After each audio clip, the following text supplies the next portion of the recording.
Okay, boys and girls, we're going to be talking about figurative language. And figurative language includes figures of speech that can compare, exaggerate, or mean something different from what is expected. So while the words themselves sound like they mean one thing, they really mean something else. So the words, their literal meaning, really means something else.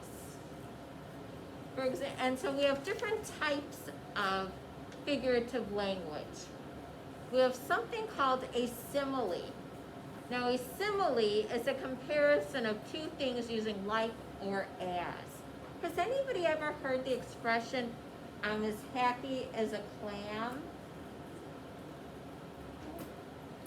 That's an example of a simile. That's a simile.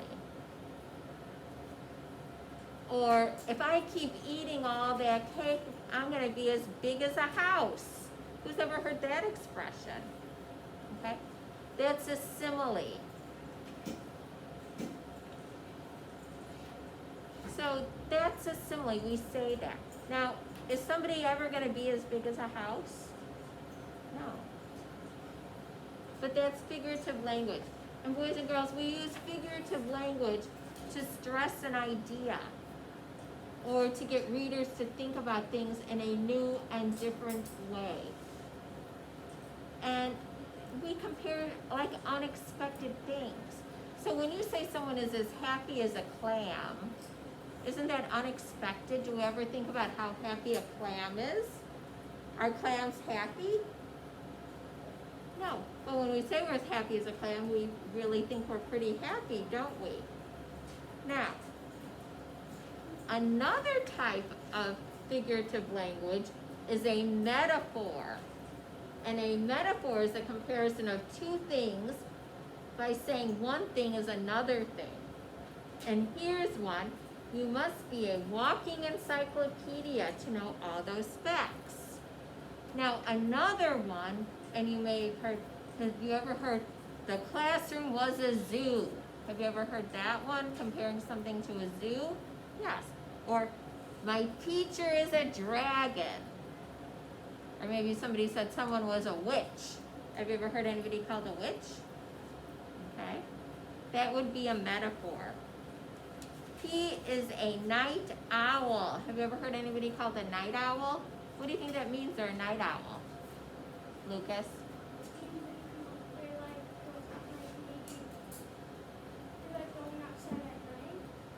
Well, not just going outside at night.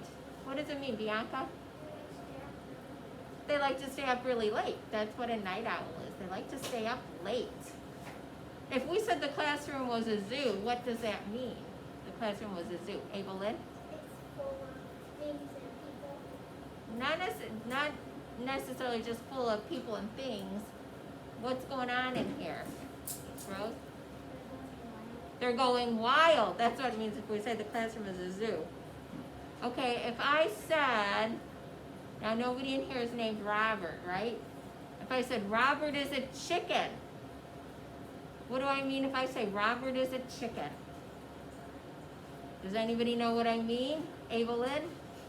Like they're clumsy. Not clumsy. Yes? He's scared. He's scared. That's what that means if I said Robert was a chicken.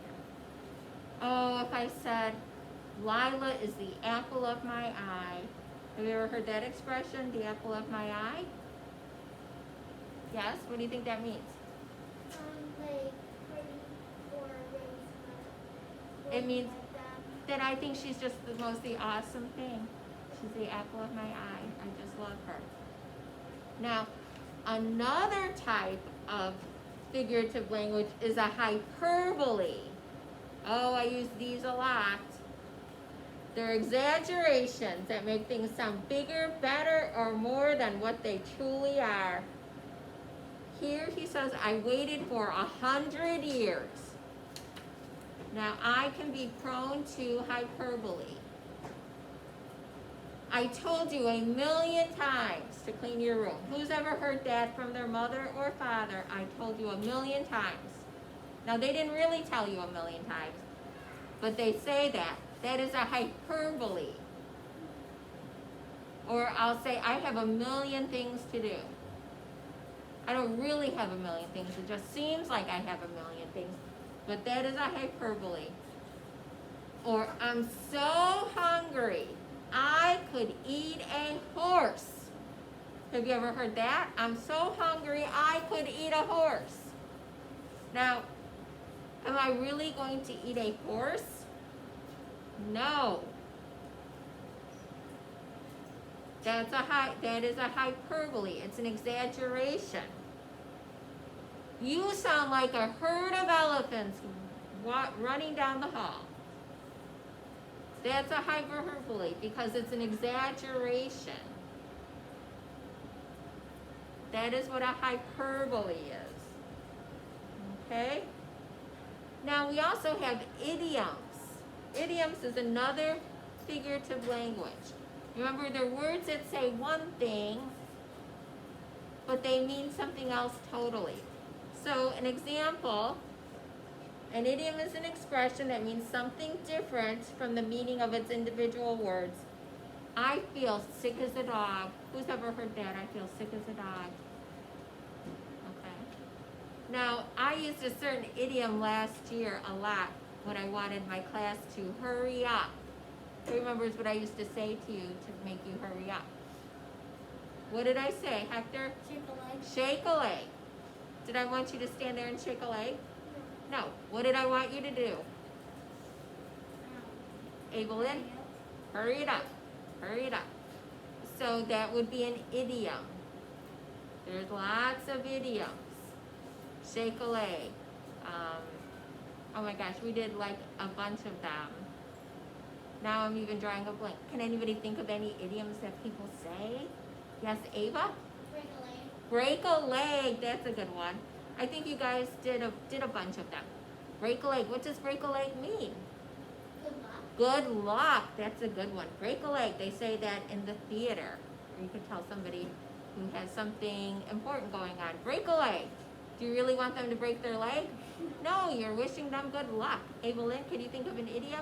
I was going to say. That's a good one. Okay. Now here is one. We're coming up to one that's one of my favorite figurative language ones. I think you're going to enjoy it. This happens to be a favorite of little kids everywhere, particularly I'm finding 3-year-old boys. They love onomatopoeia. And you know why they love it? Because it's a word that imitates the sound of what it describes. So it is words that sound like what it describes. So for an example, you can just leave it. The word pop is an example of it. Because the word pop sounds like what it describes. Pop. Or the word bang. When something makes a bang sound, it sounds like the word bang. How about the word boom? Doesn't the word boom sound like a boom? Crack. The word crack sounds like a crack. And then ring. Ring sounds like a ring. Those sound like it. Oh, you were going to have to hold on 1 second. Oh, Hector, that's going to be for you. Hello. Certainly. Bye. Hector, get your stuff. So, those words make the sound of what they sound like. Zoom. Zoom. That's one of those words. That's onomatopoeia. Squeak.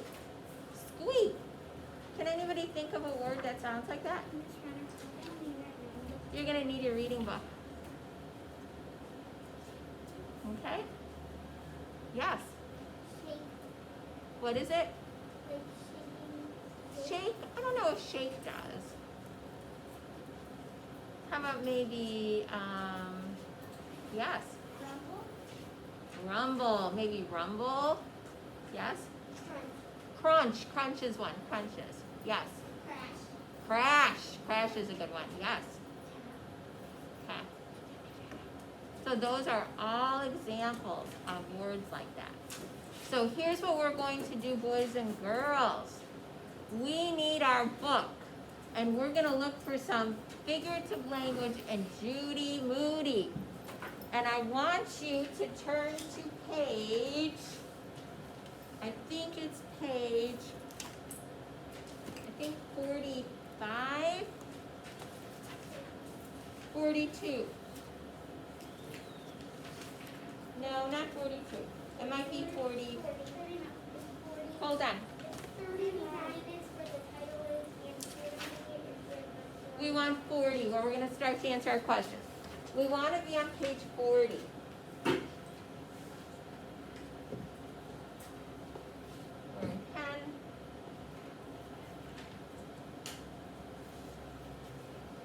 Page 40.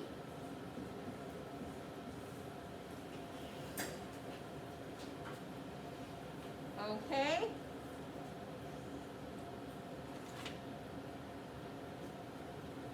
Page 40.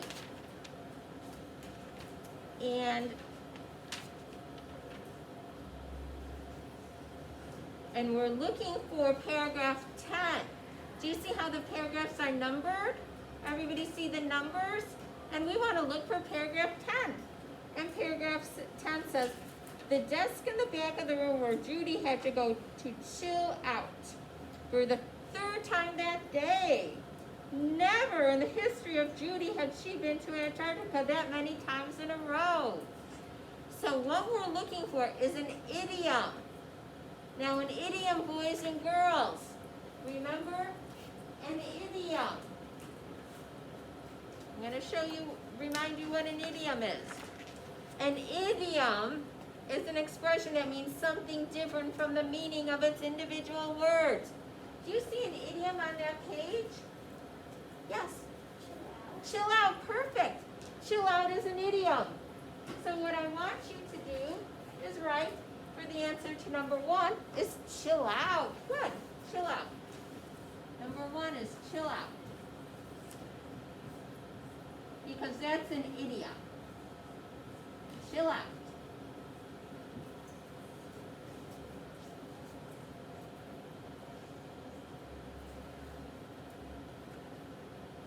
And what does literally, what do the words chill out literally actually mean? If you were not what it means as an idiom, what does it literally mean? Chill out, yes? It means like chill out, like it means actually calm down. Well, that's what the idiom means, but what do the words? If I was to look in the dictionary at the words chill, what does chill mean? It means to like be calm. To become what?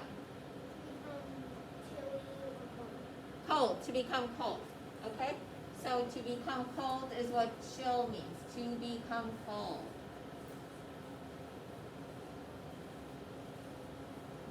So those are what the actual words mean to chill, okay? So if I was reading this and I did not know that that was figurative language, I might wonder, I might think, well, what does that have to do with anything? To become cold? Why is Judy Moody becoming cold? So I would have to think about that. To become cold, chill out to become cold. So now we have to figure out, what does chill out mean here? What does it mean to chill out?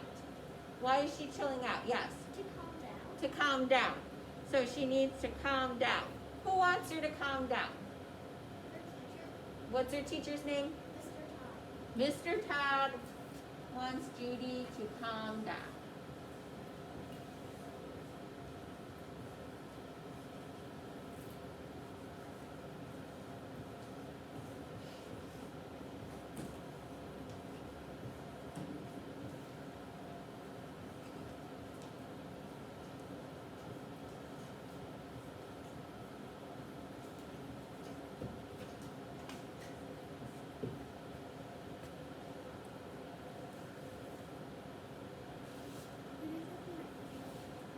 another pencil?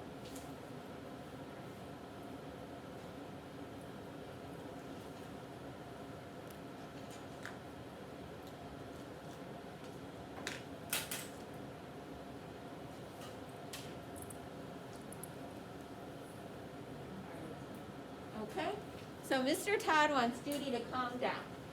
So, what does the image of Antarctica, or how does the image of Antarctica connect to this idiom? How do they connect together? How does Antarctica connect to chilling out?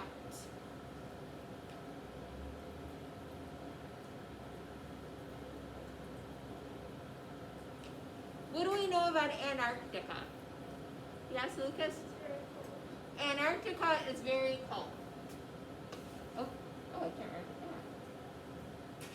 that. So, we know that Antarctica is very cold.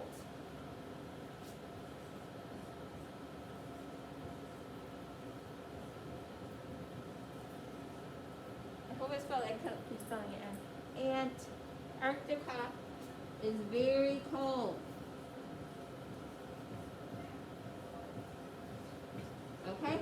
And so how does Antarctica connect to where Mr. Todd is sending her?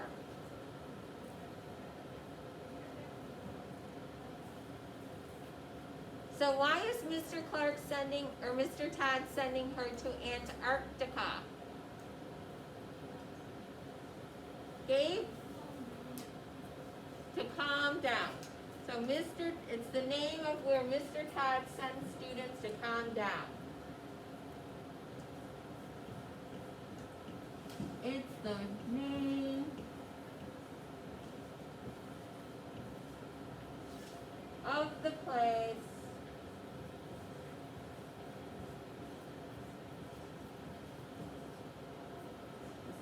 place where Mr. Todd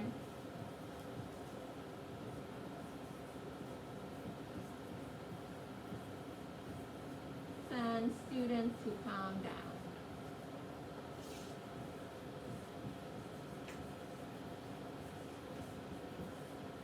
Or to chill out. Let's say chill out.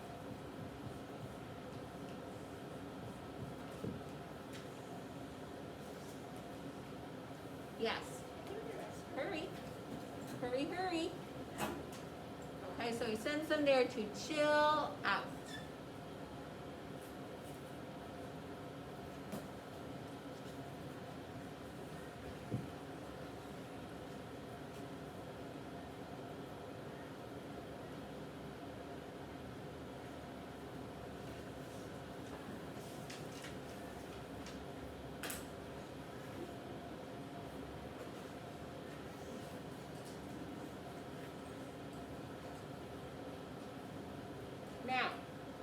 Now I want you to turn to page 44 and 45.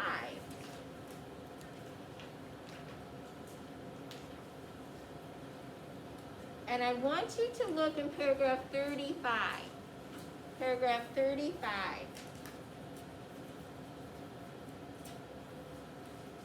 Who would like to read that paragraph out loud for me in a nice, super loud voice? You know who's loud is Bryson. Bryson, could you read paragraph 35 for me? But what if the pool was steaming up and the window was open and a hurricane came and super high winds blew down the pillow and knocked it on its side? Or what if a giant almost bigger than King Kong came and picked up our house and shook it like a toothpick and the pillow fell over? Okay, so now we're looking for a simile. Now a simile uses the words like and or as. So what simile is in that paragraph? What simile? Yes? Like. And what is being compared there? Like a what?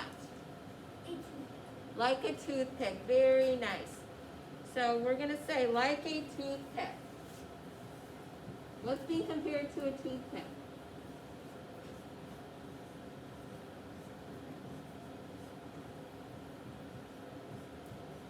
Like a toothpick. What's being compared to a toothpick? What are they comparing to a toothpick? Rose? The house.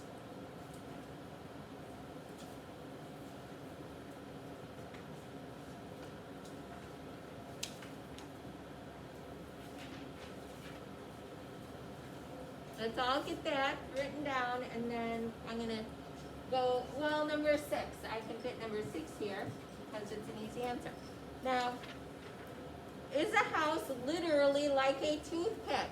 Is a house literally like a toothpick, Gabe? No. No, a house is literally not like a toothpick, no. So answer number 6 is no. Lucas, did you write number 6? You wrote no? I had just wrote it. No? Did you write that? Okay. Are you ready? Can I go to the next page? Are you still writing, Olivia? Okay. Now,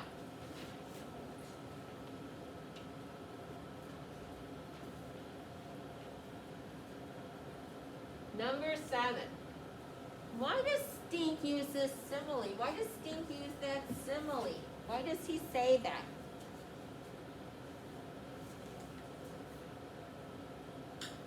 Why do you think Stink uses the simile of the house being like a toothpick?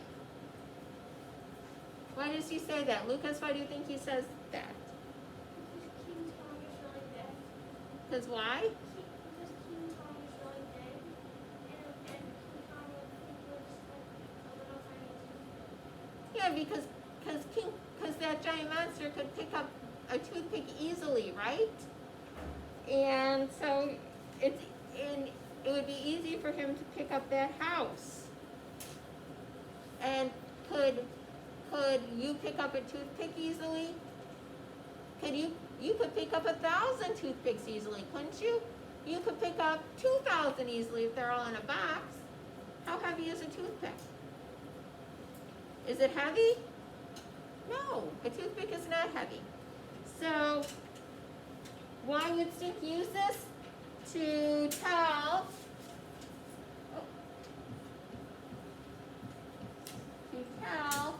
how easily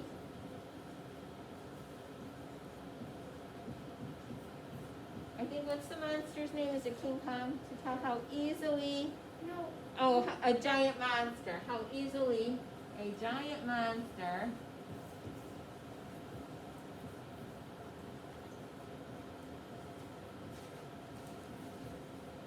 could pick up the house.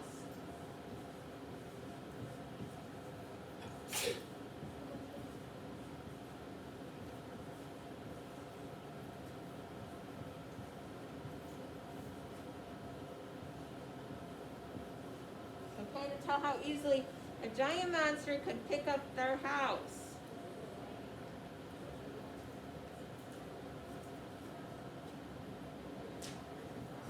A toothpick is easy for a person to pick up.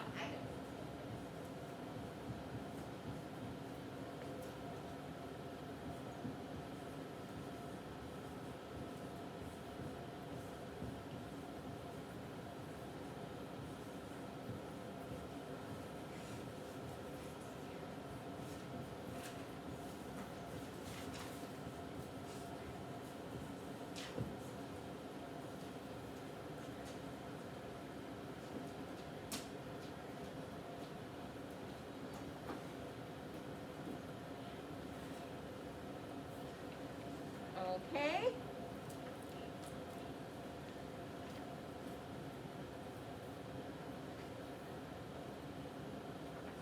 Now, once you have them written down, you can go to page 52 and 53. And I want you to be looking on page 53. I want you to look on 53. And I want you to be looking for words that are examples of onomatopoeia. And those are the words that sound like the sound they make. So I want you to find maybe 2 or 3 examples of onomatopoeia.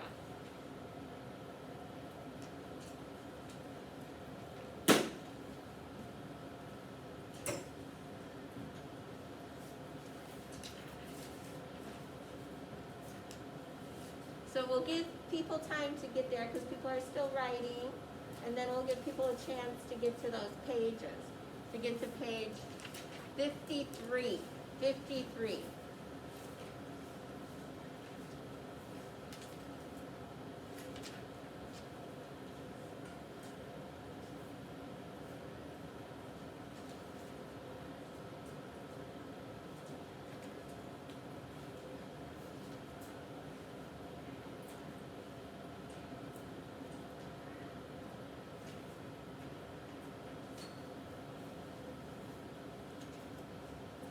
Okay, read page 53, see if you can find.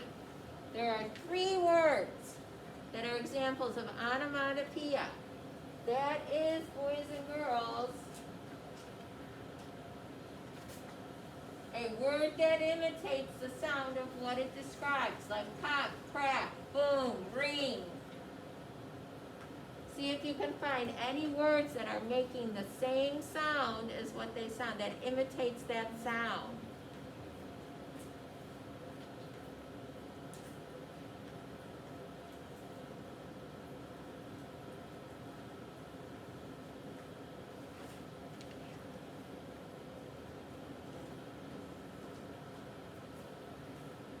Anybody find any? Yes. Eat. Okay, eat. What else? Ava? Feet.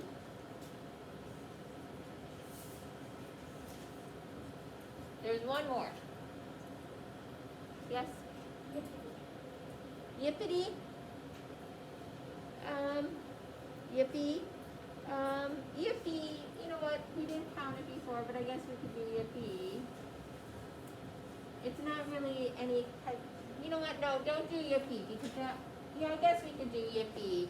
That's a sound. But there's one more.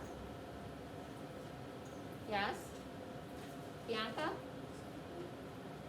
Skippy? Not really skippy. Yes? We already have yippee down.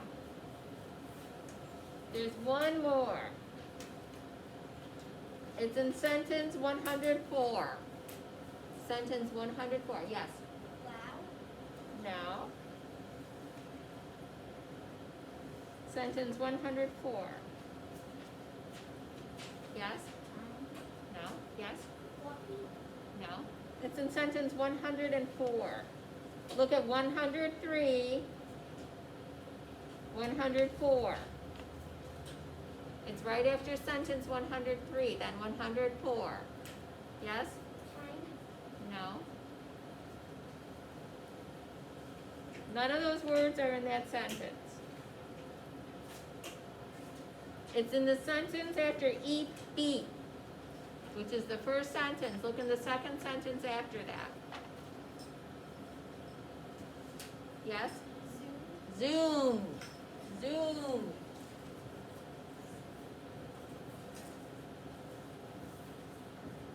Okay. Now, what do senses do these words connect to? So your 5 senses. Think of your 5 senses. So what sense does eat connect to? Eat is what type? What sense is that? Yes? Sound, right? You're hearing, so sound. How about beat? Sound. Sound. Yippee! What is that? Yes? Sound. How about the zoom? That one's going to be 2 senses. What do you think? Sound. Sound and that one is going to be sound and sight. Zoomed is a sight word as well. Zoomed and sight.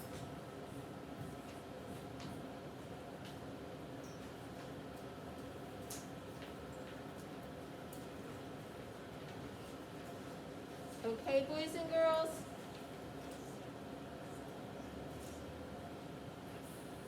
Now these words add to the humor of the story. When you hear eep, beep, yippee. As I remember that one is yippee skippy. So those words add to the humor of the story. And these type of words often add to the humor of a story. They make the story more interesting. They make it more humorous. So they do a lot of fun things to add interest to our story. Okay? Now, when you're done with that,